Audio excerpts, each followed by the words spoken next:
So, for those of you who may be watching this video after I have done the live stream, I'm sitting in traffic right now. I'm not even in traffic. The tree has fallen across the across Highway 30. I went home to get a belt, and now I can't get back to work. So, check it out. Actually, here, let me flip the camera. How do I do that? I'll just turn it around.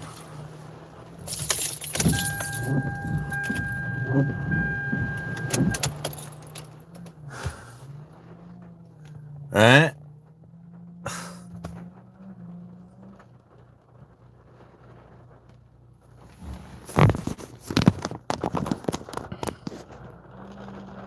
Hey, right on, all-nighter. Hey, man, bad news. I don't think I can do the live streaming of the bingo game anymore. Sorry, bro.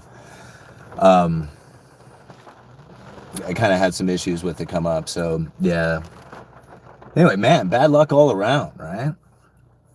So anyway, I'm forgot to leave a link down in the description for you guys. I don't think I left any kind of description, but anyway, wanted to talk a little bit about this yield curve. Have you guys looked at the U.S. Treasuries and the inversion of the short end and the long end? I mean, it's not like a major inversion. Like, I don't know how many people are even looking at it. But the 20-year has a higher yield than the 30-year, and the 1 month has a higher yield than the 3 month, if I got it right.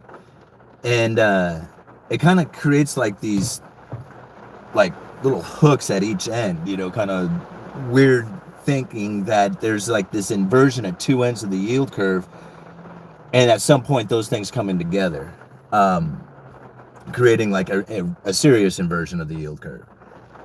So I don't know if it's something that we should keep an eye on, or if it's just something that just happens to be taking place right now with all the disruption in people's like idea of what the Federal Reserve is going to do.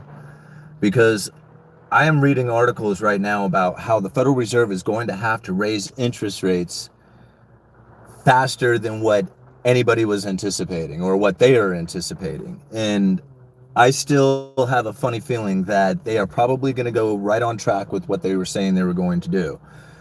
Only because it's the credible threat that they're going for, and if they change that, then they'll probably lose that credible threat. So people are already anticipating them doing the interest rate hikes, at a particular time, and the markets will behave in that fashion, in the fashion that they are looking for. So anyway, I don't know if that makes sense or not, but I just don't think that they're going to raise the interest rates any earlier than what they say they are going to. But still, like, when you're looking at this yield curve inversion, this is where the short end ends up paying a higher interest rate than the long end. So when you're looking at the interest rate that the Treasury is paying, you'll look at what the yield is paying on, like, say, the 1 month, 3 month, 1 year. And when these things start to pay higher than the longer end, like the 5-year, 10-year, this is like investors getting very nervous. Like, they don't want to tie up their money for the short end. Right? They are like, no, man, there's like too much, turbulence out there. If you're going to take my money from me, I want to have a higher interest rate paid to me. So that's where the demand for the higher yield comes from, as the investors are like, no, I'm not into this, at least for the short term.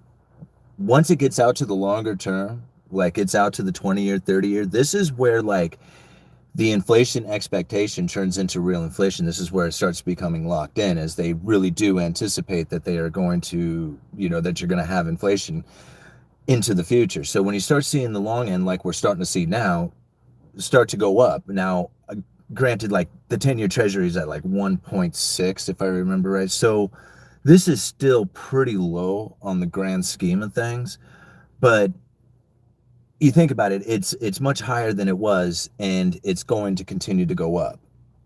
If it goes up into the longer end, then you're anticipating like inflation is going to be locked in. So whether or not that lasts, or if that continues into the future, that's something like we really have to pay attention to. So both the yield curve, whether or not that short end starts paying a higher yield, or if the long end starts really going up as far as the yield on that goes. What do we got? Questions. What do you think about Brandon? I have no idea what that means. How do you feel about Kyle Rittenhouse? I don't know who that is. I am Eugene. On my way to Astoria. What else you guys got here?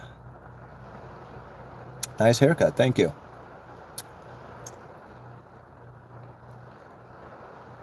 Yeah, it is a bummer.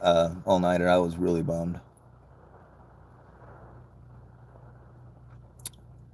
Is the tree signaling the inflation will be transitory? Well, it will be once it's all cleaned up. We'll be out of here.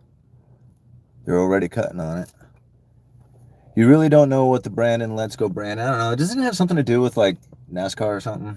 I can't remember. Somebody was trying to explain it to me, and I was just like, oh, it's okay. I didn't really pay much attention to it. No, I don't.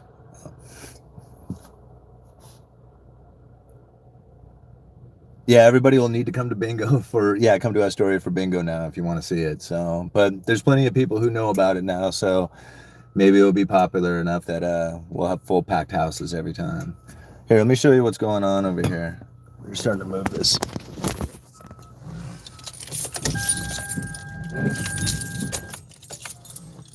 I don't know if you guys can see it or not.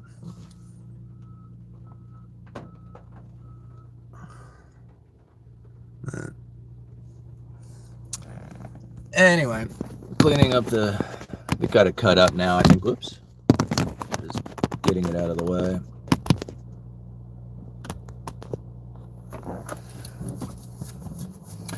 So what other questions you guys want to talk about? I'll get the link to that article and I'll put it down in the description of this video once it uploads. But what was that? How much of an influence does the president have on the supply chain, in your opinion? Well, we're out of here. Gotta go, guys.